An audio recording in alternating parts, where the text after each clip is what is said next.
நம்ம comfort zone பத்தி தான் பார்க்க போறோங்க. உங்களுக்கு ஒரு விஷயம் தெரியுமா? உங்களோட கம்ஃபர்ட் ஜோன் தான் உங்களோட பொட்டன்ஷியலை ஸ்லோ பாய்சன் மாதிரி கொஞ்சம் கொஞ்சமா கொண்டுட்டு இருக்குன்னு சொன்னா உங்களால நம்ப முடியுதா?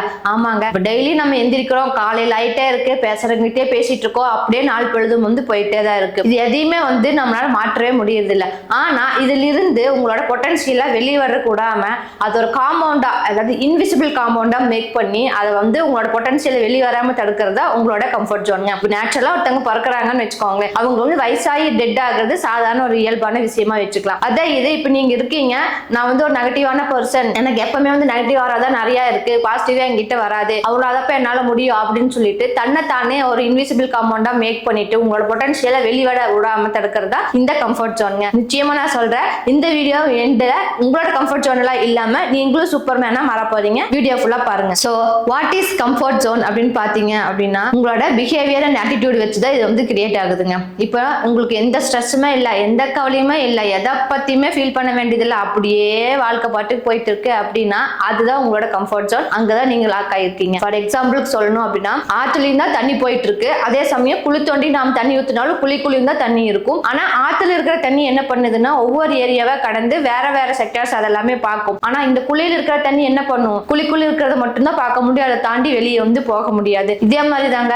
நிறைய பேருக்கு ஒரு ஜாப் வந்து ஈவன் பிடிக்கவே இல்லை, ஆனாலும் நம்மளுக்கு சேலரி வந்துட்டு இருக்குது, போதுப்பா நம்மளுக்கு இதே வச்சு அப்படியே நம்ம லைஃப் ரன் பண்ணிக்கலாம் அப்படின்ட்டு தான் அந்த ஜாப் பிடிக்கலைனாலும் அந்த கம்ஃபர்ட் ஜோன் இருக்கிறதுனால அவங்க அதையே வந்து கண்டினியூ பண்ணிட்டு இருப்பாங்க. அதுக்கடுத்துதான் வந்து பாத்தீங்க அப்படின்னா ஒரு பிசினஸ் ஸ்டார்ட் பண்ணலாம்னு ஐடியா இருக்கும். ஆனா ஏதாவது ஃபெயிலியர் ஆயிடுச்சுன்னா என்ன பண்றது, ஏன் நம்ம இப்படி எல்லாம் கஷ்டப்பட்டு இருக்கணும், நம்மளுக்கு மாசமான சம்பளம் வருது அப்படிங்கிற கம்ஃபர்ட் ஜோன்ல இருக்கிறதுனால அந்த ஓன் பிசினஸ் ஸ்டார்ட் பண்றதுக்கு அங்க அவங்களுக்கு ஸ்ட்ரகிளிங்கா இருக்கும். அதுக்கடுத்துதான் வந்து பாத்தீங்க அப்படின்னா பப்ளிக் ஸ்பீக்கிங் பண்ணணும்னு ஆசையா இருக்கும், ஆனா யாராச்சும் ஏதோ நினைச்சுக்குவாங்களோ நாம ஏன் போய் பேசணும் அப்படிங்கறதையும் வந்து அவங்களுக்கு கம்ஃபர்ட் ஜோன் அங்க கிரியேட் ஆகிறதுனால அதையுமே வந்து அவங்க அவாய்ட் பண்ணிடுவாங்க. இதுக்காக தான் ஒரு சூப்பரான ஒரு பழமொழியே இருக்குங்க, comfort zone is very beautiful but nothing ever grows there. Comfort ஜோன்ல இருக்கிற வரைக்கும் நம்மளுக்கு லைஃப் ரொம்ப பியூட்டிஃபுல்லா இருக்கிற மாதிரி தான் இருக்கும். ஆனா திரும்பி பாத்தீங்க அப்படின்னா உங்களுக்கு வந்து அங்க எதுவுமே வந்து ஒரு வளர்ச்சியே இருந்திருக்காது, எம்டியா தான் இருக்கும். அடுத்ததா வந்து பாத்தீங்கன்னா இந்த கம்ஃபர்ட் ஜோன்லயே நீங்க ரொம்ப நாளா ஸ்டே பண்ணிட்டு இருக்கீங்க அப்படின்னா என்னென்ன டேஞ்சர்ஸ் எல்லாம் இருக்கும் அப்படிங்கறத பார்க்கலாம். ஃபர்ஸ்ட் எடுத்தோடனே இன்னைக்கு ஒரு நாள்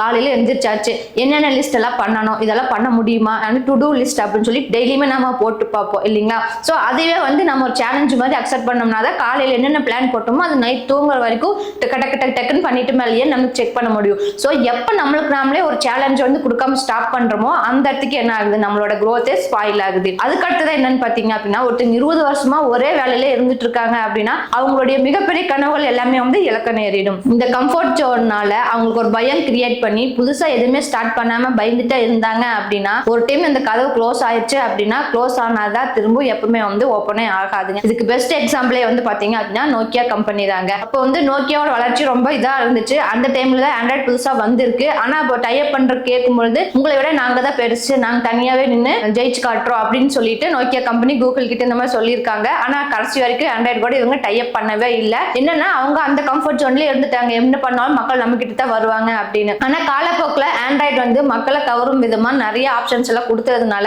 வேற வேற கம்பெனிஸ் எல்லாமே கூகுள் ஆண்ட்ராய்டு கூட வந்து டைப் பண்ணிட்டு அவங்களோட பிசினஸ் க்ரோத் பண்ணிட்டு இருந்தாங்க. ஆனா நோக்கியாவோட வளர்ச்சி வந்து அப்படியே டவுன் ஆயிடுச்சு. நான் எப்படி சொன்னேன்னா ஒரு ஆத்துல தண்ணி இருந்தா அது போயிட்டே இருந்துச்சு அப்படின்னா தான் அது வேற வேற செக்டர் கிராஸ் பண்ணி போயிட்டு இருக்கும். ஸோ குளியில் இருக்கிற தண்ணி மாதிரி நோக்கியா வந்து மாட்டினதுனால அதோட growth அவங்களால பார்க்க முடியல, நோக்கியா கம்பெனியே இல்லாம போயிடுச்சு. நம்ம ஊர்ல மேக்சிமம் வயசானவங்க தான் ரொம்ப கஷ்டமா இருக்கிற சேலஞ்சிங் டாஸ்க் எல்லாமே ரிஸ்க் எடுத்து பண்றதுக்கு அவங்களுக்கு கொஞ்சம் ஃபியராகவே இருக்கும். சரி அவங்களே வந்து வயசானவங்க அதனால அவங்க ரிஸ்க் எடுக்க விரும்பலன்னு சொல்லி விட்டுடலாம். ஆனா இப்ப இருக்கிற இளம் வயசுல ரிஸ்க் எடுக்காம எந்த வயசுல நம்ம ரிஸ்க் எடுக்க முடியும்? அந்த மாதிரி எடுக்க வேண்டிய வயசுல நீங்க ரிஸ்க் எடுக்காம இருந்தீங்க அப்படின்னா ஃபியூச்சர் என்னவா இருக்கும்னு நீங்களே யோசிச்சுக்கோங்க. இந்த கம்ஃபர்ட் ஜோனுக்கான ஒரு ரியல் டைம் ஸ்டோரி சொல்லணும்னு பாத்தீங்க அப்படின்னா வேற யாரை பத்தி பேச வேண்டியதில்லை, நம்மளோட ஸ்டீவ் ஜாப்ஸை எடுத்துக்கலாம். ஆப்பிள் கம்பெனியோட ஓனர் இல்லைங்களா? அவர் வந்து காலேஜோட டிராப் அவுட். ஆனா அவர் என்ன பண்ணாரு, தனக்கு தானே நிறைய ரிஸ்க் சேலஞ்ச் எல்லாத்தையுமே வந்து கிரியேட் பண்ணி இப்ப இந்த ஆப்பிள் கம்பெனி மார்க்கெட்ல கொடி கட்டி பறக்குதுன்னு தான் சொல்லணும். அடுத்ததான் நம்மளோட எலான் மஸ்க் தான். அவரோட கடைசி ஃபண்டுங்கோட ரிஸ்க் எடுக்க தயங்காம டெஸ்லாவும் ஸ்பேஸ் எக்ஸும் வந்து அவங்க விட்டதுனால இப்போ அவங்களோட வளர்ச்சியும் அதே மாதிரி பயங்கர அசுர வளர்ச்சியா தான் இருக்கு. அடுத்ததா ஜே.கே. ரவுலிங், பேரை கேட்டோன்னே கண்டுபிடிச்சிருப்பீங்க இது எந்த மாதிரி ஸ்டோரின்னு. இந்த ஹாரி பாட்டர் ஸ்டோரி வந்து இவங்க ரைட் பண்ணாதவங்க, ஸ்கிரிப்ட் ரைட்டர் இல்லைங்களா?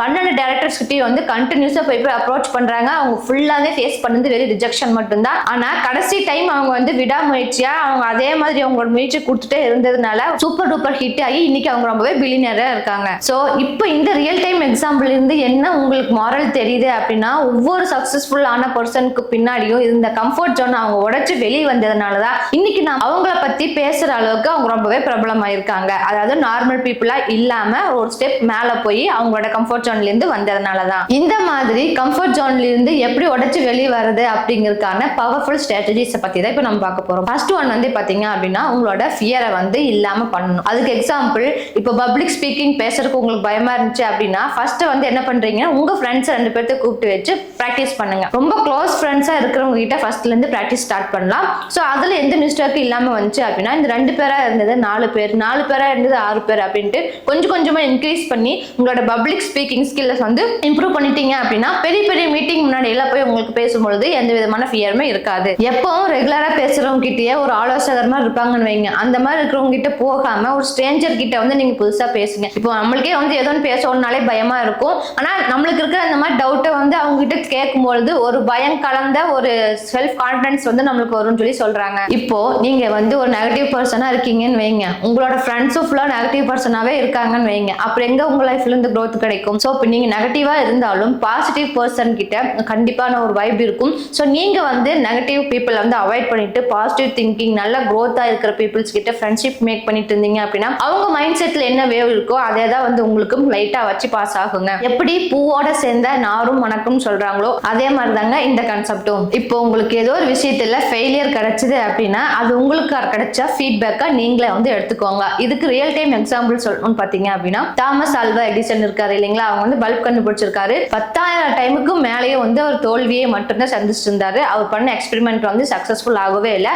அவ்வளோ டைம்ஸுமே வந்து ஃபெயிலியர் ஆனது இவரு வந்து என்னவா எடுத்திருக்காரு, அவர் ஃபீட்பேக்கா எடுத்துட்டு அதுக்கப்புறமேல தான் அவர் வந்து சக்சஸ் பண்ணிருக்காரு. இதே மாதிரி தான் உங்களுக்கு கிடைக்கிற ஃபெயிலியர் எல்லாத்தையுமே நீங்க எப்பவுமே ஃபீட்பேக்கா பார்த்து பழக்கணும். Visualise your future. இப்போ நீங்க ஒரு ஸ்டெப் எடுத்து வைக்கிறீங்க அப்படின்னா உங்க ஃபியூச்சருக்கு அது செட் ஆகுமா செட் ஆகாதா, அது வந்து நம்ம பண்ணா நம்மளுக்கு வந்து ஓகேவா இருக்குமா இல்லை ஓகேவா இருக்காதா அப்படிங்கிறத பார்த்துட்டு டிசைட் பண்ணிட்டு தான் நீங்க நெக்ஸ்ட் ஸ்டெப்பை வந்து எடுத்து வைக்கணும். அடுத்ததா daily habits to expand your comfort zone தான். ஸோ ஃபர்ஸ்ட் பாயிண்ட், நீங்க ரெகுலரா ஒரு 6 o'clock தான் எந்திரிச்சிட்டு இருக்கீங்க அப்படின்னா ஒரு ½ hour முன்னாடி அலாரம் வச்சு 5:30க்கு எந்திரிச்சு பழக பாருங்க. டெய்லியுமே ஒரு புது புது விஷயத்தை வந்து கத்துக்கோங்க. அது மட்டும் இல்லாம எந்த விஷயம் உங்களுக்கு ரொம்பவே அன்கம்ஃபர்டபுளா இருக்கோ அதை ரெகுலரா பண்ண பிராக்டிஸ் பண்ணுங்க. அது மட்டும் இல்லாம பப்ளிக் ஸ்பீக்கிங்க்கு ஏதாச்சும் மீட்டிங் மாதிரி உங்களுக்கு பேசுறதுக்கு வாய்ப்பு கிடைச்சதுன்னா கண்டிப்பா மிஸ் பண்ணாம முன்னாடி நின்று தைரியமா பேசுங்க. யூடியூப், இன்ஸ்டாகிராம் எல்லாத்தையுமே வந்து ஸ்க்ரோல் பண்ணிட்டே இருந்தீங்க அப்படின்னா கண்டிப்பா அதுல இருந்து எதையுமே கத்துக்க முடியாது. எக்ஸாம்பிளுக்கு இப்போ இன்ஸ்டாலயே ஏதோ ஒன்று புதுசா அந்த டெக்னாலஜி பத்தி சொல்லியிருக்காங்க அப்படின்னா